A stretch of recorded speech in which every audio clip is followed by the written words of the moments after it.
नमस्कार। मैं BVS यादव। आप लोग कैसे हैं? आज दिल्ली में पॉल्यूशन के बारे में हम चर्चा करेंगे। दिल्ली में पॉल्यूशन क्यों होता है, कैसे होता है और क्यों कंट्रोल होता है, कैसे कंट्रोल इसको करना चाहिए और कौन कौन सी एजेंसीज इसकी ज़िम्मेवार हैं और कौन कौन लोग इसके ज़िम्मेवार हैं। तो मैं आपको बता दूं कि पॉल्यूशन दिल्ली में सरकारी नियंत्रण में दूर होना चाहिए। ये सरकार का दायित्व है कि पॉल्यूशन पे कंट्रोल करे, क्योंकि सर्दियों के दिनों में हवा जो है एकदम ठंडी हो जाती है और उसमें जो पॉल्यूशन के पार्टिकल्स हैं, धुएं के पार्टिकल्स हैं, वो सारे ठहर जाते हैं एक लेवल पे, नीचे लेवल पे। क्योंकि गर्म हवा जो होती है वो ऊपर उड़ती है। जो साइंस का नियम है कि गर्म हवा ऊपर रहेगी, ठंडी नीचे रह जाती है। तो नीचे जो ठंडी हवा रहती है उसमें अटक जाते हैं ये पार्टिकल्स। तो पॉल्यूशन के कई रूप हैं यहाँ दिल्ली में, और उससे ख़तरा उन लोगों को होता है जो बुज़ुर्ग हैं और बच्चे हैं, अस्थमेटिक हैं बहुत से लोग, और लंग्स की बीमारियाँ बहुत ज़्यादा बढ़ रही हैं देश में, ख़ास तौर से शहरों में। गांव में स्थिति बेटर है, क्योंकि गांव के लोग, क्योंकि वहाँ खेत वगैरह होते हैं, वो लंबी लंबी चौड़ी फील्ड होती हैं, और आसमान, आप वहाँ गांव अगर गांव में जाएंगे, अगर ठहरेंगे आप, कईयों को अनुभव नहीं होगा शहर के लोगों को, रात को तारे स्पष्ट दिखाई देते हैं। जो हम पुराने दिनों की याद करते हैं, जब छतों पे सोया करते थे तो तारे दिखते थे, तो हम बात करते रहते थे कि ये सप्तऋषि हैं और ये फलां तारे हैं, ये वाला तारा है, ये ध्रुव तारा है। लेकिन वो शहरों में रहते हुए वो स्थिति अब हमें मिलती नहीं है, क्योंकि एक तो यहाँ तो एक फ्लैट सिस्टम ज़्यादा हो गया, मकान बहुत कई मंजिले हो गए, और सिंगल स्टोरी मकान मिलते नहीं छतों पे। जब हम सोया करते थे गर्मियों में तो उस टाइम नज़ारा और ही था, इतना अच्छा लगता था। तो वो स्थिति अब कम मिलती है, क्योंकि लोग आजकल AC में रहने लगे हैं, और AC में रहते हुए उस सुख को भूल गए हैं जो उस माहौल के, उस एटमॉस्फेयर की हवा में था। क्योंकि पॉल्यूशन भी ज़्यादा नहीं था दिल्ली में, भीड़ भी ज़्यादा नहीं थी, और दिल्ली में बहुत से झुग्गी डवेलर आ गए और उन्होंने झुग्गी झोंपड़ी कल्चर जो बढ़ाया है, बहुत से लोगों ने इसमें, बहुत से लोग इन्वॉल्व रहे हैं। तो उसकी वजह से कई बार झुग्गी झोंपड़ियाँ हटा के जय कॉलोनियाँ बसाई हैं 1980 में DDA ने। संजय गांधी ने ये मुहिम चालू की थी, और सुल्तानपुरी, मंगोलपुरी, अंबेडकर नगर, त्रिलोकपुरी, खिचड़ीपुर, नंदनगरी, सीमापुरी, कितनी ही जय कॉलोनी हैं। और इन इन जय कॉलोनी में व्यवस्था भी अच्छी की गई, और सड़कें चौड़ी हैं, और मतलब जो है काफ़ी फैसिलिटीज़ दी गई हैं वहाँ। और लेकिन उसके बावजूद भी झुग्गी झोंपड़ी जो है वो बढ़ती चली गई, और जंगल और ग्रीन एरिया कम हो गए। फिर भी बहुत से बड़े बड़े यहाँ ग्रीन एरिया हैं, बड़े बड़े जहाँ बना फॉरेस्ट है जैसे, और ये आपके नॉर्थन रिज जो है वहाँ आप जाएं, वहाँ बहुत जगह है ग्रीन एरिया। और DDA ने जहाँ भी कॉलोनी बसाई है वहाँ तो पेड़ वगैरह सब लगाए हैं, ग्रीन किया है। लेकिन जो अनऑथराइज कॉलोनीज जो बसी हैं, जो काटी है लोगों ने अनऑथराइज, उनमें कोई व्यवस्था नहीं है पार्क की, पेड़ों की, ग्रीन एरिया की। ज़्यादा से ज़्यादा इस्तेमाल घरों के रहने के लिए वहाँ हुआ है, तो वहाँ के लोगों की स्थिति नाजुक है। तो पॉल्यूशन का अब हम ये सोच रहे हैं कि पॉल्यूशन को कंट्रोल करें तो कैसे करें, क्योंकि आजकल तो वैसे लकड़ी वकड़ी तो जलाते नहीं हैं लोग ज़्यादा। लेकिन मैंने कई बार देखा है, रेलवे की जितनी जो है रेलवे ट्रैक हैं वहाँ के आसपास कई बार झुग्गी ड्वेलर जो हैं, और आपके बहुत से ऐसे लोग, बेसहारा जो लोग हैं, वो सर्दी में ख़ास तौर से आग जला देते हैं, उसमें प्लास्टिक भी जला देते हैं। और इन सब को, ये रात के टाइम ज़्यादा होता है, और उसे कंट्रोल करने के लिए कोई डिपार्टमेंट या कोई उसका वर्कर कोई नहीं होता। हमने कई बार कोशिश भी की, फ़ोन भी किए, मैंने खुद भी किए,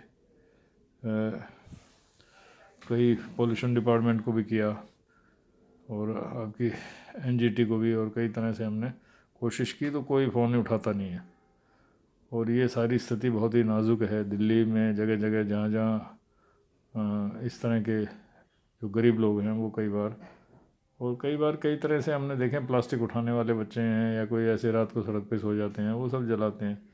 और ये उस इलाके में ऐसा हो जाता है माहौल, जहाँ झुग्गियाँ ज़्यादा हैं वहाँ धुआं ही धुआं हो जाता है, और कई तरह का धुआं है, कई कई लोग कूड़े में आग लगा देते हैं। उस पर कंट्रोल कोई डिपार्टमेंट नहीं करता। चीफ मिनिस्टर को, लेफ्टिनेंट गवर्नर को इन चीज़ों पर ध्यान देना चाहिए कि भाई पॉल्यूशन को कैसे कंट्रोल करें। रात की ड्यूटीज़ लगानी चाहिए, और दिन में तो कम होता है, रात के टाइम ज़्यादा होता है, और रात को लोग सोए होते हैं। और कॉलोनी में हमने देखा है कि चारों तरफ पॉइजनस हो जाती है हवा, और बड़ी दिक्कत होती है। दूसरा पोल्यूशन का मेन जो है वो पॉल्यूटेड यमुना है। उसको कंट्रोल करने के लिए मुझे लगता है कोई प्रयास इन्होंने किया नहीं है। और वैसे ही इतना, पहले यमुना को तो काली नदी कहते हैं वैसे शुरू से ही, लेकिन उसके बाद इसमें यमुना में और फैक्ट्रियों का पानी, मल व्यवस्था जो है सारी की सारी यमुना नदी में ही एडजस्ट होती है। जितने बड़े बड़े नाले हैं यमुना में गिरते हैं। और उसके लिए एक ओखला में है शायद वो जो आपका सफाई का जो इन्होंने प्लांट लगा रखा, बहुत पुराना है वो। जब हम इंजीनियरिंग कर रहे थे जब, तब हमें वहाँ इंस्पेक्शन करवाया था कि भाई वहाँ जाके एक बार, हम लोग कॉलेज में थे तो देख के आए थे कि भाई कौन सा ये प्लांट है, ओखला में है ये। और उसके अलावा मुझे लगता नहीं कोई किसी जगह पे कोई ऐसा प्लांट इन्होंने लगाया है, क्योंकि सुप्रीम कोर्ट ने भी कई बार इनको आगाह किया। जो दिल्ली में स्ट्रेच पड़ती है यमुना नदी की, उसमें कोई प्रयास नहीं हुआ। करोड़ों की जो है पैसे की वहाँ पे स्पेंड किया गया, पैसा बहुत ज़्यादा। मुझे लगता है कि अब तक का दिल्ली स्ट्रेच का 20,000 करोड़ रुपए खर्च कर चुके हैं मेरे अनुमान से, तो हुआ कुछ भी नहीं है। तो इसको भी ध्यान देना पड़ेगा। और ये लोग झूठे वादे करके जो आते हैं, इन लोगों को पब्लिक जो है इस बात पे ध्यान दे कि भाई ये दिल्ली शहर में यमुना नदी, क्योंकि नदी के किनारे ही पहले शहर बसाए जाते थे, इसलिए बसाए जाते थे कि कई तरह के फ़ायदे हो जाते थे। नदी का कोई औचित्य नहीं रहा, पहले पानी का इस्तेमाल कर लेते थे लोग, नदी किनारे रहते थे। और बहुत सी, नदी एक जीवनदायिनी होती है हमेशा लोगों के लिए। तो जितने भी बड़े शहर बसे हैं, जहाँ भी टाउन बसे हैं, वो नदी किनारे बसे हैं हमारे देश में।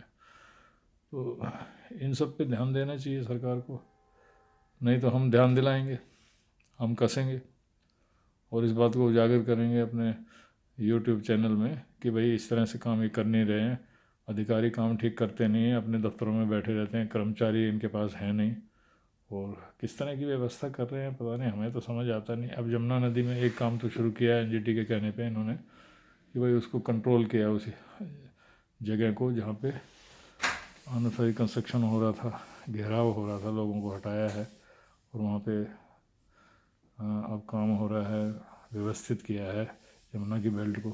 पहले इन्होंने अक्षरधाम टेम्पल जो बनाया है यमुना के किनारे ही बना दिया और उसकी रेंज में बना दिया, जो गलत था।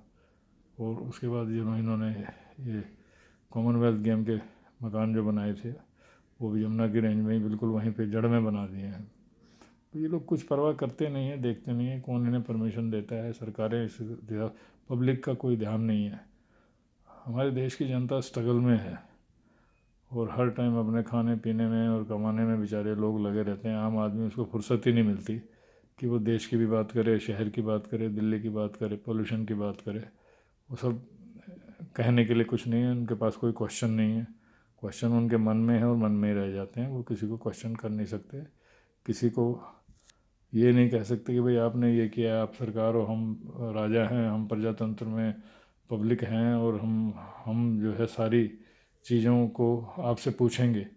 तो पूछने का मतलब ही नहीं, वो वैसे डरे हुए हैं जैसे, मतलब जो है पूछने का क्या है, ये जो आईएएस ऑफिसर हैं और ये आईपीएस हैं या जितने भी सरकारी कर्मचारी हैं, वो काम अपना ठीक से नहीं कर पाते हैं। अगर काम ठीक से करें तो ये दिल्ली जो है ये स्विट्ज़रलैंड बन जाए, अमेरिका और इंग्लैंड के जैसे शहर हो जाएं, तो काफ़ी कुछ सुधार तो हुआ है और प्रजातंत्र आने के बाद, लेकिन अभी भी बहुत दिक्कत है। काफ़ी फ्लाईओवर बने हैं, काफ़ी जो है सड़कें बनी हैं, सड़कें चौड़ी होना ज़रूरी है, ऊपर के पुल पुल और रास्ते बनने ज़रूरी हैं ताकि ट्रैफिक का थोड़ा सा जो बढ़ गया है, जो बहुत ज़्यादा ट्रैफिक, इसका जुगाड़ कर सकें। तो ये सारी बातें हैं पॉल्यूशन के लिए। पॉल्यूशन में हर व्यक्ति को ध्यान देना होगा, कहाँ यहाँ भी कहीं गलत काम हो रहा है तो उसमें आप लोगों का हक है, आप जाके डिपार्टमेंट में क्वेश्चन कर सकते हैं और इस बात के लिए विरोध कर सकते हैं। और जब विरोध होगा तो सरकार हिलेगी और बिल्कुल शहर अच्छा बनेगा। बस इतना आज मुझे डिस्कस करना था। जय हिंद, जय भारत, धन्यवाद।